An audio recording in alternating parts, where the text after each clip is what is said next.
અમદાવાદમાં પણ મેઘરાજા પધાર્યા ખરા, કારણ કે લાંબા સમયના વિરામ બાદ અમદાવાદમાં વરસાદ શરૂ થયો છે। ગરમીથી લોકોને રાહત મળી છે। અમદાવાદના અલગ અલગ વિસ્તારોમાં અત્યારે વરસાદ પડી રહ્યો છે। ક્યાંક એવી પરિસ્થિતિ છે। અમારી સાથે જોડાઈ ગયા છે સંવાદદાતા રોનક વર્મા। રોનક, અત્યારે જણાવો, આપ ક્યાં ઉપસ્થિત છો અને અમદાવાદના કયા વિસ્તારમાં વરસાદની કેવી પરિસ્થિતિ જોવા મળી રહી છે? जी बिल्कुल थी मानसी, जे रीते आपणे जणाव्युं के वहेली सवारथी जे प्रकारे वादळछाયું वातावरण हतुं અને તે વાદળછાયા વાતાવરણની વચ્ચે છેલ્લા 1 કલાકથી અમદાવાદમાં જે કેટલાક વિસ્તારોમાં વરસાદ છે તે વરસી રહ્યો છે। આપ સીધા જ દ્રશ્ય જોઈ રહ્યા છો વસ્ત્રાપુરથી કે જ્યાં આગળ વરસાદ જે આવ્યો છે તેના કારણે રાહત તો થઈ છે, પરંતુ જે વરસાદ છે તે ચોક્કસથી કોઈક ને કોઈક પોલ ખોલી રહ્યો હોય તે પ્રકારે લાગી રહ્યું છે। 5 મિનિટ પહેલા જ હવામાન વિભાગ દ્વારા જે એલર્ટ છે તે પણ આપવામાં આવ્યું છે। અમદાવાદ સહિતના જે કેટલાક વિસ્તારો છે, મધ્ય ગુજરાતના કેટલાક ભાગો છે, સૌરાષ્ટ્રના કેટલાક ભાગો છે, તેના કેટલાક ભાગો માટે આગામી 3 કલાક હેવી રેનની જે ચેતવણી છે તે આપવામાં આવી છે। 60 કિલોમીટર પ્રતિ કલાકની ઝડપે પવન ફૂંકાઈ શકે છે તે પ્રકારે પણ આગાહી આપવામાં આવી છે। તો તમામની વચ્ચે આપ જે દ્રશ્ય જોઈ રહ્યા છો તે સામાન્ય વરસાદમાં જે અમદાવાદ મ્યુનિસિપલ કોર્પોરેશનની ચાડી ખાતા આ દ્રશ્યો છે, જ્યાં આગળ રસ્તો બેસી જવાની જે ઘટના છે તે સામે આવી છે।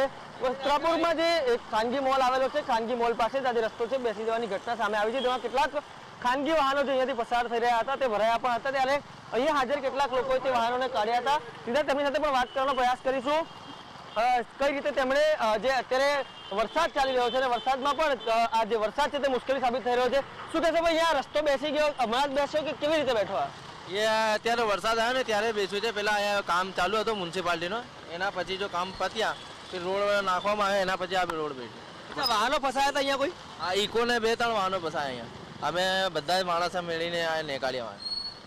જે રીતે સ્થાનિકો છે તે જણાવી રહ્યા છે કે થોડા સમય અગાઉ જે કામગીરી અહીંયા ચાલી રહી હતી કોર્પોરેશનની, તે કામગીરી અટક્યા બાદ જે રસ્તો છે તે નવો કરવામાં આવ્યો હતો, પરંતુ નવા રસ્તા અને તેની કામગીરી કેટલી ટકાઉ તે સીધા જ આપ દ્રશ્યમાં જોઈ શકો છો। પરંતુ આ તમામ બાબતોની વચ્ચે રાહતની વાત એ છે કે રાજ્યમાં હવે ચોમાસું બેસી ચૂક્યું છે, જેનું આગમન અમદાવાદમાં પણ થઈ ચૂક્યું છે। અમદાવાદના વસ્ત્રાપુર સહિત જે પ્રમાણે આપણે જણાવ્યું, ગોતા, જગતપુર ઉપરાંત જગદીશ બંગલો છે, એસજી હાઈવે સહિતના વિસ્તારો, પકવાન સહિતના જે વિસ્તારો છે ત્યાં આગળ અત્યારે વરસાદ વરસી રહ્યો છે। ચોક્કસથી રવિવાર છે, સ્વાભાવિક રીતે લોકો ઘરની બહાર નથી નીકળતા હોતા, સિવાય કે કોઈને કામ હોય અથવા તો પછી આવશ્યક ચીજ વસ્તુઓમાં તેઓ લાગેલા હોય, તેના જ કારણે ટ્રાફિક ઓછો જોવા મળી રહ્યો છે। પરંતુ જે અમદાવાદના રસ્તાઓ છે તેમાં પણ ટ્રાફિક નથી તેવું ન કહી શકાય। સામાન્ય વરસાદ અત્યારે વરસી રહ્યો છે, તેમાં રોડ બેસવાની, પાણી ભરાવાની અને ટ્રાફિક જામની સમસ્યાઓ હાલ સામે આવી રહી છે।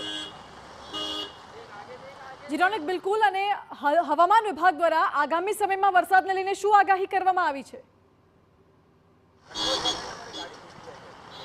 જે બિલકુલથી જે હવામાન વિભાગ દ્વારા વિશેષ 3 કલાકનું જે બુલેટિન છે તે જાહેર કરવામાં આવે છે।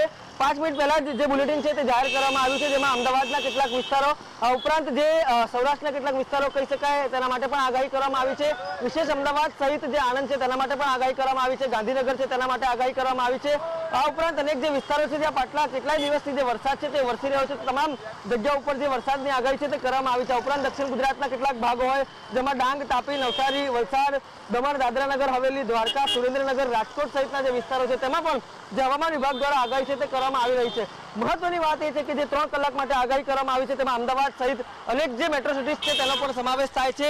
જે પ્રમાણે આપે અહેવાલ બતાવ્યો, સુરતમાં વહેલી સવારથી જ કયા પ્રકારે વરસાદ વરસી રહ્યો છે અને શું પરિસ્થિતિનું નિર્માણ થયું છે, આ તમામ બાબતોની વચ્ચે હવે સુરત બાદ અમદાવાદની સ્થિતિ વણસતી હોય તે પ્રકારે લાગી રહ્યું છે। કેમેરામેનને વિનંતી કરીશ કે તેઓ થોડા અપર વિઝ્યુઅલ પણ બતાવશે, એટલે કે તમને જે વરસાદ છે, હવામાન વિભાગની આગાહી તો છે જ, પરંતુ વાસ્તવિકતા વરસાદની કેટલી છે તેનો એક અંદાજો આવી શકાય। અને તે તમામ બાબતોની વચ્ચે અમદાવાદમાં જે 60 કિલોમીટર પ્રતિ કલાકની ઝડપે પવન ફૂંકાઈ શકે છે તે આગાહી પણ કરવામાં આવી રહી છે અને તે જે વાસ્તવમાં પણ જોવા મળી રહ્યું હોય તેવું લાગે છે। પવન છે અત્યારે અમદાવાદના અનેક વિસ્તારોમાં પવનની સાથે સાથે આપ જે દ્રશ્ય જોઈ રહ્યા છો, ગાડીઓ રોડ ખરાબ હોવાના કારણે અહીંયા ફસાઈ રહી છે। જે પ્રકારે હું આપને વાત કરતો હતો કે જે અમદાવાદ વિસ્તાર છે તેમાં અનેક વિસ્તારોમાં ભારે પવન સાથે જે વરસાદ છે તેની શરૂઆત થઈ ચૂકી છે અને તે જ વિસ્તાર કેટલાક લોકો માટે રાહત, ત્યારે કેટલાક લોકો માટે ચોક્કસથી મુશ્કેલી લઈને આવ્યો છે।